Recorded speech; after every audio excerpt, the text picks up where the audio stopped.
Сайн байцгаана уу та бүхэнд өнөөдрийн мэндийг хүргэе. За Баян зүрх дүүргийн иргэн автхан цэцгийн санаачлан өвгдийн өв төрийн бас байгууллагатай хамтран эхлүүлж буй Жанлав цогцол 2020 челленжийг Өндөргийн зан газрын нэрмжид Дүрслэг урлагийн музейн хамт олон дэмжин эхлүүлж байна. За энэхүү челленж нь Өндөргийн зан газрын Мэлмиг гисний 385 жилийн ойд зориулж олон нийтийн мэдээлэл сүлжээг дамжуулан Өндөргийн алдрыг дуурсгаж түүний бүтээсэн Жанлав цогцол хэмээх номыг олон таниулах зорилготой маа.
Энэхүү челленжийн хүрээнд Дүрслэг урлагийн музей нь Өндөргийний бүтээсэн Жанлав цогцол номын эхний 4 мөрийг монгол өчгөр бичин нэгдэж байна.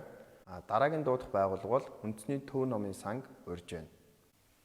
Энэ челленж нь оролцох хүсэлтэй хүн болгонд нээлттэй байгаа шүү.